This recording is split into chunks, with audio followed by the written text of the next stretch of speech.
My name is Teresa Martín.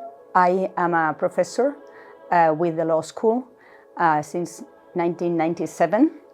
I'm also an alumna of the LLM in 1994 and the mother of two, Santiago of 22 and Juan of 20.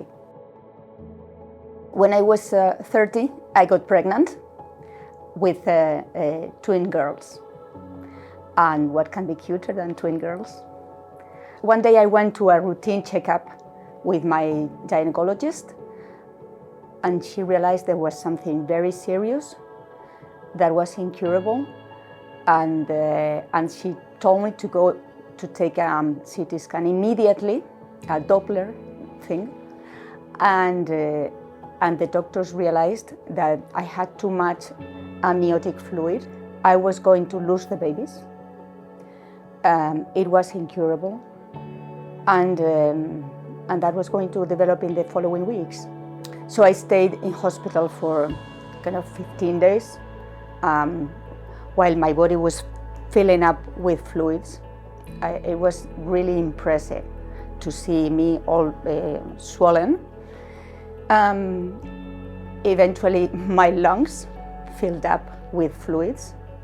I was all blue, with blue lips and blue nails. Saturation, I believe, is the word. My saturation was very, very, very low.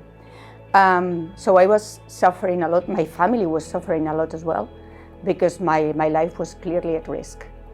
So I was in the intensive care unit for like 1 week until I recovered a bit my ability to breathe. After that, I ended up delivering without anesthetics, which, to tell you the truth, was the least of my problems, because I couldn't breathe very well. So I delivered the two fetuses, and they eventually died after a few hours. Like doctors had predicted, I ended up fine. I walked away from by myself. I recovered. Miscarriage is a big taboo, as are pregnancy, the problems around pregnancy, and the problems around the end of pregnancy. Seeing it end so badly is very sad for the whole community, for your family, for the nurses and doctors at the hospital as well. How it affected me, I realized it is a story worthwhile telling, because it is very sad. Vamos a parar. A couple of years later, my son Santiago was born, and 4 years later, my son Juan was born, and here I am. Every anniversary in August, I feel very sad. I kind of recall all that happened, and it's tough. So I realized that when you get pregnant, nobody ever tells you what can go wrong. So they paint a rosy, picture for you, like everything's perfect, and what are you going to wear, where are the children going to sleep, and but nobody really tells you how frequently miscarriages happen, that this is normal, that this is expectable, this is something you should expect.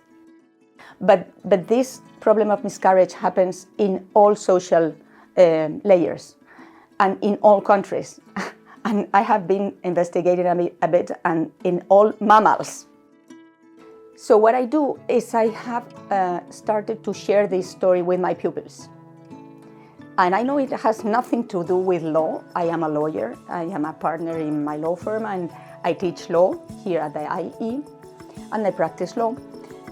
And what I'm sharing has nothing to do with the law, but it does have to do with my career. And it explains how I am as a woman, as a partner, as a lawyer, as a wife, as a mother, as a friend.